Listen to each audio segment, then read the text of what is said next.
Before most of us have had our first sip of coffee, we've already covered our skin in more than 100 different chemicals. But what if I told you that before breakfast, you might already be wearing a cocktail of substances that scientists are still arguing about?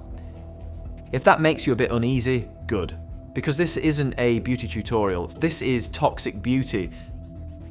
Let's peel back the shiny labels. Most personal care products, even the fancy ones, rely on ingredients we've used for decades: parabens, phthalates, formaldehyde releases, and synthetic moss. These help stop mold, hold colour, and make things smell lovely. Here's the catch. Research shows some of these can interfere with our hormones, or stick around in the body for longer than anyone expected. Scientists call it the cocktail effect, small doses from many sources that add up over time.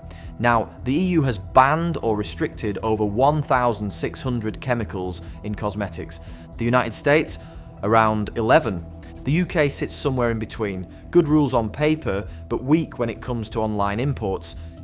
If you're already eyeing the back of your shampoo bottle, drop a comment. I'd love to know what you find listed there. Here's where it gets darker. Kids are copying adult routines. TikTok's Get Ready With Me videos, billions of views. 9-year-olds layering retinol, eye cream, and perfume before school. Doctors in the UK and US are sounding the alarm.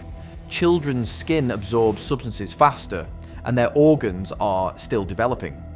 One British study found babies as young as 6 months had been exposed to adult products: bronzer, nail polish, perfume.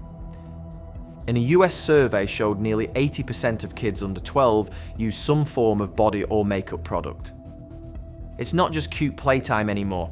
It's chemical exposure that starts before puberty. Tiny doses every day, building up over years. Should this stuff even be legal? Tell me what you think in the comments, because that question's starting a global debate. Now, you might be thinking, surely if these things were dangerous, they'd be banned outright. Well, here's a story that'll make you think twice. For decades, talcum powder was sold as the picture of purity. Safe for babies, trusted by mums. Then came thousands of lawsuits claiming long-term use might be linked to cancer.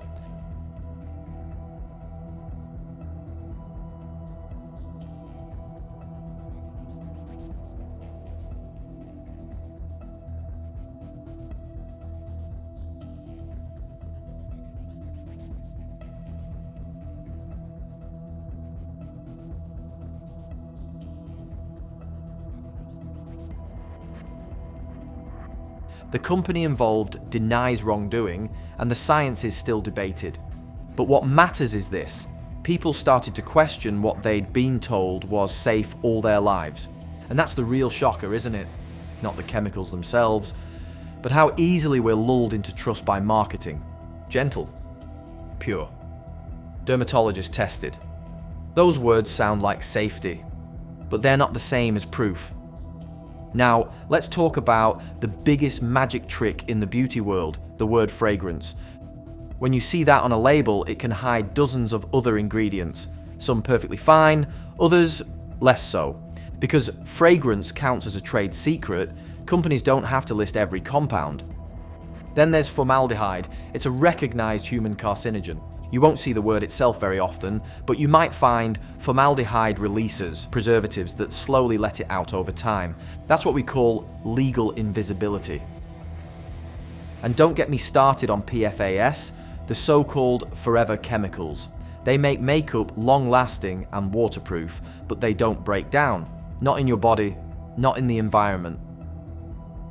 Imagine that, a substance designed to stay put, and it really does. Documentaries like Toxic Beauty and Not So Pretty have shown the human side of this story. Students testing their blood after a week of makeup use, parents fighting for answers, scientists uncovering patterns in hormone-related diseases. Whether or not every claim holds up in court isn't the point. The point is that trust is cracking. Because when science starts to ask questions that marketing can't answer, people get scared, and rightly so. That fear is not hysteria, it's awareness waking up. Take a breath, look at your shelf. How many bottles, creams, sprays, every product is one more drop in your personal chemical cocktail. If you're thinking of cutting a few out after this video, tell me which ones below. It's always good to hear how other people are changing their habits. Here's the thing, the power to change starts with you. Check your labels. Watch for fragrance and parfum. Avoid parabens, phthalates and PFAS where you can. Use safety checking apps like Yuka or EWG's Skin Deep. And if you're in health and safety, treat personal care exposure the same way you treat chemical exposure at work. Kosh doesn't stop at the factory gate.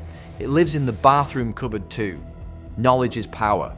And right now, too many people are giving that power away for a nice smell or smooth skin. So, take it back. If this opened your eyes, hit subscribe so we can keep digging into what's really going on behind the labels. Drop a comment with one product you're going to check tonight. I'll read them all. And if you want to get properly clued up, take the free safety courses over at the Knights of Safety Academy, supported by Safetyverse and Sevron. It's not just about beauty, it's about control, protection, and the right to know. Stay sharp, stay safe, and never take tested at face value. Your health isn't disposable, neither is your trust.